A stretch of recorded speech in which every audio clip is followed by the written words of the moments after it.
সাবেক প্রধান বিচারপতি এবিএম খায়রুল হক ৭ দিনের রিমান্ডে। অভিযোগ, দুর্নীতি ও বিদ্বেষ পোষণ করে তত্ত্বাবধায়ক সরকার ব্যবস্থা বাতিল করেছিলেন।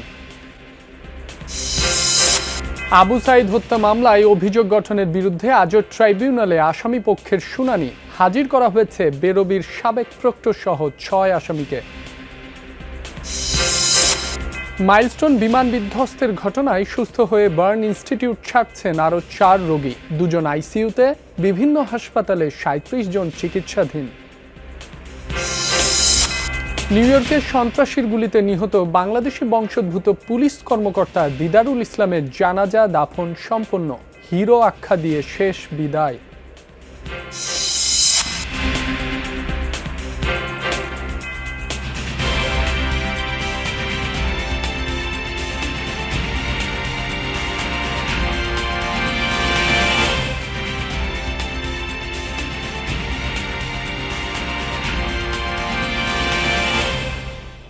আমন্ত্রণ যমুনা নিউজে, আপনাদের সঙ্গে আছি মাসুম রাব্বি। এতক্ষণ শিরোনাম দেখছিলেন।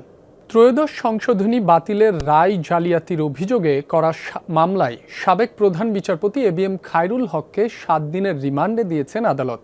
সকালে চিফ মেট্রোপলিটন আদালতে তাকে হাজির করে পুলিশ রিমান্ডের আবেদন করে। মামলার অভিযোগপত্রে বলা হয়, সাবেক প্রধান বিচারপতি খায়রুল হক ২০১১ সালে ১০ মে ত্রয়োদশ সংশোধনী বাতিল করে রায় দেন। আরও ২ বার তত্ত্বাবধায়ক সরকার ব্যবস্থা রাখা যেতে পারে, তবে বিচারপতিগণকে সেই সরকারে নিয়োগ দেয়া যাবে না, এমন অভিযোগ আনা হয় তার বিরুদ্ধে। দুর্নীতিমূলক ও বিদ্বেষমূলকভাবে পূর্ণাঙ্গ রায়ের সাথে সম্মত হয়ে স্বাক্ষর করে খায়রুল হক জালিয়াতি করেছেন বলে অভিযোগ আনা হয় মামলায়। কারাগারে থাকা খায়রুল হককে পুলিশ হেফাজতে নিয়ে জিজ্ঞাসাবাদ করা হলে ত্রয়োদশ সংশোধনী বাতিলের রায়ের বিষয়ে বিস্তারিত তথ্য পাওয়া যাবে। রিমান্ডের আবেদন করে পুলিশ।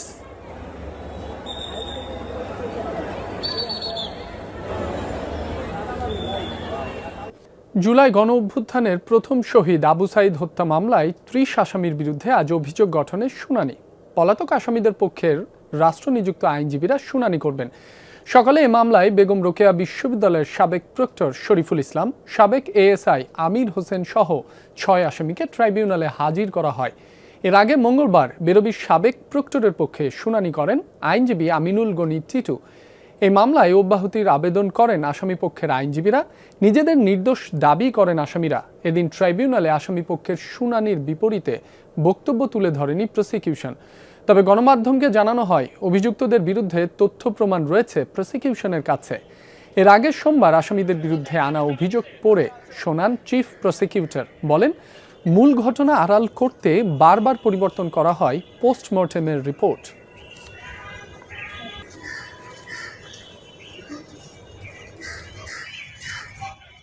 বারোটি মৌলিক বিষয়ে ঐকমত্য হলেও ফ্যাসিবাদ ঠেকানোর জন্য তা যথেষ্ট নয় বলছেন বিশ্লেষকরা। তার উপর স্থানীয় সরকার এবং পুলিশের মতো গুরুত্বপূর্ণ বিষয়ের সংস্কারে নেই দৃশ্যমান অগ্রগতি। জুলাই অভ্যুত্থানের পর সাধারণ মানুষের প্রত্যাশা পূরণে সরকার অনেকটাই ব্যর্থ মনে করেন কেউ কেউ। জুলাই অভ্যুত্থানের পর রাষ্ট্র কাঠামো পরিবর্তনের আকাঙ্ক্ষা ছিল জনমনে। দেয়ালে দেয়ালে যার জানান দিয়েছে শিক্ষার্থীরা। দাবি ওঠে স্বৈরশাসক হয়ে ওঠার পথ বন্ধ করার। সংবিধান ও নির্বাচন সহ প্রথমে ৬টি কমিশন করে অন্তর্বর্তী সরকার। পরে স্বাস্থ্য, স্থানীয় সরকার সহ আরও ৫টি কমিশন গঠিত হয়। শুরু হয় ঐকমত্যের রাজনৈতিক আলোচনা। দীর্ঘ বৈঠকে ১২টি মৌলিক বিষয়ে বাস্তবায়নের সিদ্ধান্ত হয়। ঐকমত্য হয় প্রধানমন্ত্রী হতে পারবে সর্বোচ্চ ১০ বছর পর্যন্ত। কর্তৃত্ববাদের দিকে যদি ফিরে যেতে পারে, ওইটা যেন ফিরে না আসে। সংস্কারের মূল টার্গেটটা তো সেই জায়গাতেই হওয়া। সেই সংস্কার হলো না এবং ঘুরে ফিরে পূর্বের মতোই ধারাবাহিকতা চলতে থাকলো, তাহলে তো আমরা এখানে আমি তো মনে করি যে সংস্কারের ভবিষ্যৎ তাহলে অন্ধকার। তবে ঐকমত্য হয়নি বেশ কিছু গুরুত্বপূর্ণ বিষয়। দ্বিকক্ষ বিশিষ্ট সংসদে সবাই একমত হলেও পিআর প্রশ্নে দ্বিমত রয়ে গেছে। ঐক্য হয়নি সাংবিধানিক পদের নিয়োগ প্রসঙ্গেও। এর বাইরে স্থানীয় সরকার, স্বাস্থ্য ও পুলিশ সংস্কারের মতো গুরুত্বপূর্ণ বিষয়ে কোনো আলোচনাই হয়নি। 1/3 বিষয়ে একমত না, তাহলে এটা কি এরকম একমতের দ্বিমত করতে করতে সময়টা শেষ হয়ে যাবে? একমাত্র রাজনীতিবিদরাই কথা বলবেন, পলিটিক্যাল পার্টি কথা বলবেন, তাদের কথাতেই সব কিছু হবে, এটাও তো ঠিক না। এখানে জনগণেরও তো মতামত আছে, আর এই জনগণের মতামতটা এবং পার্টির মতামতগুলো নিয়ে সরকারকে তো কিছু সিদ্ধান্ত নিতে হবে। সিদ্ধান্ত নিয়ে সরকারকে এটা বাস্তবায়ন করতে হবে। সরকার সেই কাজটা করতে ব্যর্থ হয়েছে। ঐকমত্যে পৌঁছানো বিষয়ের বাস্তবায়ন নিয়েও সংশয় কাটেনি। পরবর্তী সংসদ নাকি গণপরিষদের মাধ্যমে সংবিধানের সংস্কার হবে তা নিয়ে দলগুলোর মতপার্থক্য রয়েই গেছে। এই সরকার তো সংবিধান দিয়ে হয়নি, এই সরকারটা স্মুথলি চলছে না এবং সবাই সমর্থন করেছে না, কারণ ওই সময়ে এটার কোনো বিকল্প নেই। গণপরিষদ দরকার হলে আলাদা গণপরিষদ করবেন, আবার কি পার্লামেন্ট করবেন, একসাথে দুইটাই হয়ে যেতে পারে। আর একটা প্রসেস হচ্ছে যে আপনি কোনো কিছুই করবেন না, এখন যে নির্বাচিত হবে তাদের উপর ছেড়ে দিবেন।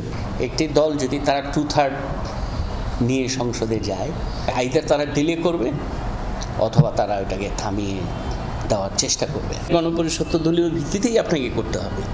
তাহলে তো ওইখানে যখন দলীয় ভিত্তিতে যদি গণপরিষদ যায়, সেগুলো তো একই সমস্যা হবে, তাই না? পরিস্থিতিটাকে জটিলতার দিকে ইচ্ছা করে নিয়ে যাওয়া আর কি আমি মনে করি।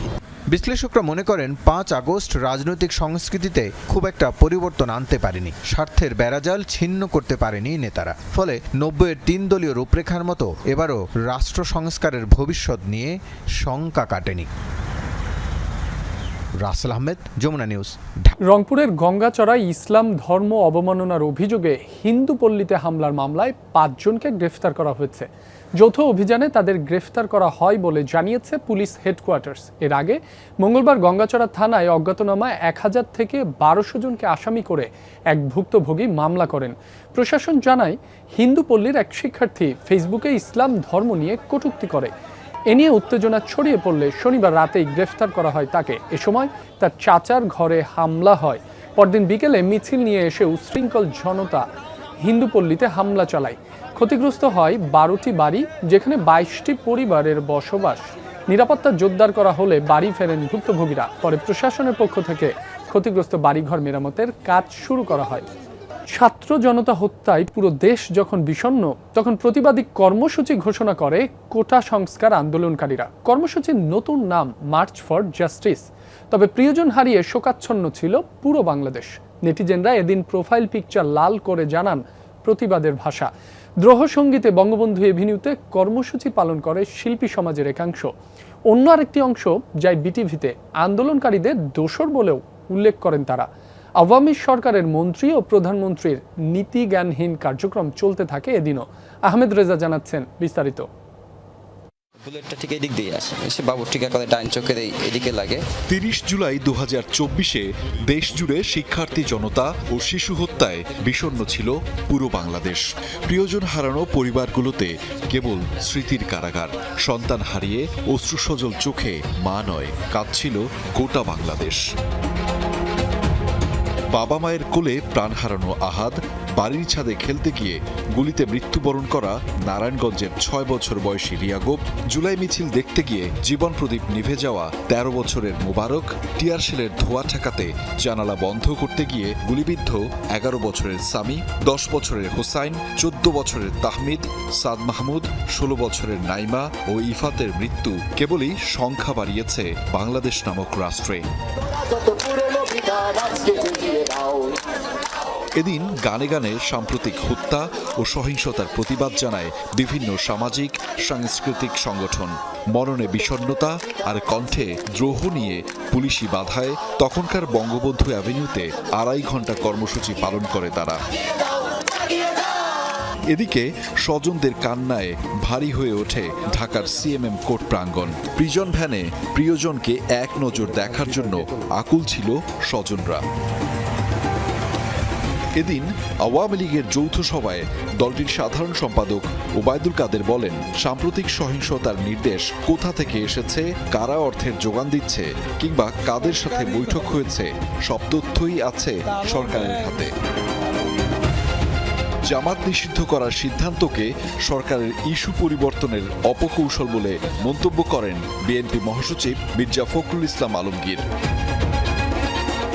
এদিকে আন্দোলনকারীদের উপর সরাসরি গুলি না চালানো এবং কোটা সংস্কারের সমন্বয়কদের মুক্তি চেয়ে করা রিটের শুনানি আরও এক দফা হয় এদিন। এছাড়া রাষ্ট্রপক্ষকে আদালত প্রশ্ন করেন 6 সমন্বয়ক নিরাপত্তার কথা তোলেননি, তাদের ডিবিতে আটকে রাখা হয়েছে কেন। শুনানি ঘিরে দুপক্ষের আইনজীবীদের উত্তপ্ত বাক্য বিনিময়ে দফায় দফায় হট্টগোল হয় এজলাসে। নির্বাহী আদেশে জামাত শিবির নিষিদ্ধ হচ্ছে এমন গুঞ্জন চলছিল বেশ কদিন ধরেই।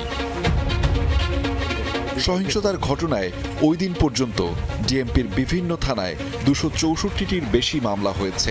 এর মধ্যে 53টি হত্যা মামলা, আর গ্রেফতার হয়েছেন 2800-র বেশি।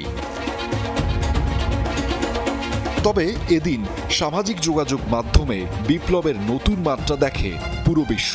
নেটিজেনরা সামাজিক যোগাযোগ মাধ্যমে লাল রঙে তাদের বিক্ষোভ প্রকাশ করেন। শিক্ষক, শিক্ষার্থী, সামাজিক সাংস্কৃতিক ব্যক্তিত্ব সবাই যেন লালে লাল হয়ে ওঠেন। রক্তের রঙে ছবি প্রকাশ করে লিখেন, শুধু কোটা নয়, গোটা দেশটার সংস্কার প্রয়োজন। এদিন ঢাকা মেডিকেলের সামনে মৌন অবস্থানের চেষ্টা করেন অভিভাবকরা। অনুমতি না থাকায় পুলিশ তাদের সড়কে অবস্থান করতে দেয়নি। এদিকে কোটা সংস্কার আন্দোলনকারীরা পরদিন থেকে মার্চ ফর জাস্টিস কর্মসূচি পালনের ঘোষণা দেয়। 9 দফা দাবিতে দেশের শিক্ষা প্রতিষ্ঠান, আদালত চত্বর এবং প্রধান সড়কে এই কর্মসূচি পালন করবে তারা। এদিকে কোটা সংস্কার আন্দোলনকে কেন্দ্র করে সহিংসতায় আহতদের দেখতে রাজধানীর সোহরাওয়ার্দী হাসপাতাল পরিদর্শন করেন তৎকালীন প্রধানমন্ত্রী শেখ হাসিনা। এছাড়া এদিন সারা দেশে শোক পালন করে সরকার। আন্দোলনকারীরা বলছিলেন, গুলি করে মানুষ মেরে শোকের নাটক সাজিয়েছিল Hasina. Ahmed Reza, Jamuna news, Dhaka. Milestone school and কলেজে বিমান বিধ্বস্তের ঘটনায় শারীরিক অবস্থার উন্নতি হওয়ায় অনেকেই ফিরেছেন নিজ বাড়িতে। এর মধ্যে গত 24 ঘন্টায় জাতীয় বার্ন ও প্লাস্টিক সার্জারি ইনস্টিটিউট থেকে হাসপাতাল ছেড়েছেন 4 জন। বর্তমানে 2 জন আইসিইউতে চিকিৎসাধীন। বুধবার সকাল 8:30টায় এ তথ্য জানায় স্বাস্থ্য অধিদপ্তর। এখনও রাজধানীর 3টি হাসপাতালে 37 জন আহতের চিকিৎসা চলছে। বিমান বিধ্বস্তের ঘটনায় এখন পর্যন্ত 34 জন মৃত্যুবরণ করেছেন। গেল 21 জুলাই রাজধানীর দিয়াবাড়িতে মাইলস্টোন স্কুল অ্যান্ড কলেজের ভবনে বিধ্বস্ত হয় বিমান বাহিনীর একটি যুদ্ধ বিমান। সাতক্ষীরা শহরের অধিকাংশ সড়কে খানাখন্দ। বৃষ্টিতে গর্তে পানি জমে সেই দুর্ভোগ বাড়িয়েছে কয়েক গুণ। প্রতিনিয়ত দুর্ঘটনার শিকার হচ্ছেন চলাচলকারীরা। কর্তৃপক্ষ বলছে, নাগরিক চাহিদা পূরণের সক্ষমতা নেই সাতক্ষীরা পৌরসভার। শহরের সঙ্গীতা মোড় থেকে পিএন স্কুল হয়ে সুলতানপুর সড়ক, প্রায় 2 কিলোমিটার সড়কে খানাখন্দ, গর্তে জমেছে পানি, চলাচলে ভোগান্তি সীমাহীন। খুব খারাপ অবস্থা আমাদের রাস্তাঘাট, আমরা চলতেই পারতেছি না। পৌরসভার মধ্যে সবচেয়ে খারাপ অবস্থা, ভোগান্তি খুব হচ্ছে, জানমালের ক্ষতি হচ্ছে, গাড়ির ক্ষতি হচ্ছে। এইখানে যে পরীক্ষার্থীরা আসছে, এই যে এখান থেকে চলাচল করা যায় না। সামনে পিএন হাই স্কুল, নাম করা একজোড়া স্কুল। শহরের পোস্ট অফিস থেকে পুরাতন সাতক্ষীরা সড়কের অবস্থা আরও বেহাল। অথচ এই সড়কেই সরকারি কলেজ সহ কয়েকটি শিক্ষা প্রতিষ্ঠান। এই রোডে তো চলাচল করাই যায় না। প্রতিদিন বেশিরভাগ মানুষ ভ্যান উল্টে যাচ্ছে, মাঝে মধ্যে পানি হেঁটে পর্যন্ত উঠে যায়। সব প্রতিনিয়ত এই সমস্যার কারণে অনেক ছেলেমেয়ে ক্লাস করে না। মানুষরা কতটা দুর্ভোগ করতেছে এই রাস্তার জন্য। অনেক দিন ধরে এটা ফেলানো। আগের দিন একটা অ্যাক্সিডেন্ট হয়েছে, ছোট বাচ্চা পড়ে গেছে। একই অবস্থা শহরের বেশিরভাগ সড়কেই, কোথাও ভাঙা, কোথাও বা জমে আছে বৃষ্টির পানি। বর্ষা হলে তো এখন যে অবস্থা, হাঁটা চলাও যায় না। অনেক কিছু ইয়েতে গেছে, কিন্তু কোনো পদক্ষেপই এখানে কোনো পদক্ষেপ নেয় না। সাতক্ষীরা পৌরসভায় 205 কিলোমিটার সড়কের মধ্যে 85 কিলোমিটার ক্ষতিগ্রস্ত। সংস্কারে দাতা সংস্থার অপেক্ষায় রয়েছে পৌরসভা। আমরা মোটামুটি বিভিন্ন ওয়ার্ডের রাস্তাগুলো পুনর্নির্মাণ এবং সংস্কারের জন্য আমরা টেন্ডার আহ্বান করেছি এবং টেন্ডার কার্যক্রম আমাদের প্রায় শেষ পর্যায়ে। কিছু কিছু রাস্তার কাজ খুবই দ্রুতই শুরু হয়ে যাবে। 1869 সালে প্রতিষ্ঠিত হয় সাতক্ষীরা পৌরসভা। ওয়ার্ড আছে 9টি। আকরামুল ইসলাম, যমুনা নিউজ, সাতক্ষীরা। ফিলিস্তিন ইসরায়েল 2 রাষ্ট্রভিত্তিক সমাধানের আহ্বান জানিয়ে জাতিসংঘে যৌথ ঘোষণাপত্র জারি করেছে সৌদি আরব এবং ফ্রান্স। অবিলম্বে গাজায় যুদ্ধ বন্ধের আহ্বান সহ একটি বিস্তারিত আন্তর্জাতিক রোডম্যাপ তৈরি করার কথা উল্লেখ রয়েছে এতে। পাশাপাশি গাজা এবং পশ্চিম তীরকে ফিলিস্তিনি কর্তৃপক্ষের নিয়ন্ত্রণে দিয়ে হামাসকে ক্ষমতা ত্যাগ ও অস্ত্র সমর্পণের আহ্বান জানানো হয়েছে। ঘোষণাপত্রে উপত্যকার পুনর্গঠনে ব্যাপক আন্তর্জাতিক সমর্থনের প্রতিশ্রুতিও দেওয়া হয়েছে। মঙ্গলবার নিউ ইয়র্কে অনুষ্ঠিত কয়েক দেশের উচ্চস্তরের আন্তর্জাতিক সম্মেলনে ঘোষণাপত্রটি প্রকাশিত হয়। এতে সমর্থন দিয়েছে ব্রাজিল, মিশর, জাপান, আয়ারল্যান্ড এবং ইইউ। সম্মেলনটির যৌথ সভাপতিত্বে ছিল সৌদি আরব ও ফ্রান্স। গ্রিসে আবারও তোপের মুখে পড়েছে ইসরায়েলি প্রমোত্তরি। মঙ্গলবার ইসরায়েলি পর্যটকদের নিয়ে ক্রুজ শিপ ক্রিট দ্বীপের বন্দরে নোঙর করার পরই ক্ষোভে ফেটে পড়েন দ্বীপের বাসিন্দারা। ফিলিস্তিনের পতাকা নিয়ে জাহাজটি ঘেরাও করে তারা। ফ্রি প্যালেস্টাইন স্লোগানে বিক্ষোভে নামেন বহু মানুষ। এ সময় পুলিশের সাথে সংঘর্ষও বাধে বিক্ষোভকারীদের। আন্দোলন দমনে ছোড়ে টিয়ার শেল, আটক করে 3 জনকে। ক্রাউন আইরিশ নামের জাহাজটিকে গ্রিস ছাড়ার দাবি তোলেন আন্দোলনকারীরা। পাশাপাশি গাজায় গণহত্যা বন্ধে আন্তর্জাতিক মহলকে কার্যকর পদক্ষেপ নেয়ার আহ্বানও জানায় তারা। এ নিয়ে তৃতীয়বারের মতো জাহাজটিকে ঘিরে বিক্ষোভ করেছে গ্রিকরা। গত সপ্তাহে রডস অ্যান্ড সাইরাস দ্বীপে নোঙর করলে সেখানেও তোপের মুখে পড়ে জাহাজটি। গাজায় পাঠানো বাক্স ভর্তি ত্রাণ জোরপূর্বক দখলে নিচ্ছে অসাধু ব্যবসায়ী আর গ্যাং সদস্যরা। বিনামূল্যে পাওয়া সহায়তার পণ্য বিক্রি করছে চড়া দামে। পরিস্থিতি নিয়ন্ত্রণে স্থলপথে নজরদারির আওতায় ত্রাণ পাঠানোর পরামর্শ দিচ্ছেন বিশেষজ্ঞরা। অন্যদিকে গাজায় ত্রাণ পৌঁছালেও সেগুলো খুব একটা পুষ্টিকর নয়, তাই অনাহার আর অপুষ্টিতে ভোগা শিশুদের জন্য সেসব তেমন উপকারী নয়। আকাশ থেকে ফেলা হচ্ছে ত্রাণ ভর্তি বাক্স, প্যারাশুটের মাধ্যমে যা নেমে আসছে গাজা উপত্যকার বিভিন্ন স্থানে। ত্রাণ ভর্তি এসব বাক্সে পাঠানো হচ্ছে চাল, ডাল, তেল, পাস্তা আর বিভিন্ন প্রকার টিনজাত পণ্য। তবে ত্রাণ পেয়েও নাখোশ দীর্ঘদিন অনাহারে থাকা গাজা উপত্যকার মানুষ। কী কারণে অসন্তুষ্ট তারা? বিশ্লেষকরা বলছেন যেটুকু ত্রাণ পাঠানো হচ্ছে পরিমাণে তা যথেষ্ট নয়, নেই পুষ্টি উপাদান। ফলে উপত্যকার অপুষ্টিতে ভোগা শিশুদের বিশেষ উপকারে আসছে না সেগুলো। বাচ্চাদের এই ক্যান ভর্তি খাবারগুলো খাওয়ানো কতটা স্বাস্থ্যকর? তাদের ফল, মাংস আর ডিমের মতো পুষ্টিকর খাদ্য প্রয়োজন। গাজায় যেসব ত্রাণ পাঠানো হচ্ছে তা প্রাপ্তবয়স্কদের জন্য, পরিমাণেও তা যথেষ্ট নয়। এসব পণ্যে কিছু প্রোটিন ছাড়া পুষ্টিগুণ নেই বললেই চলে।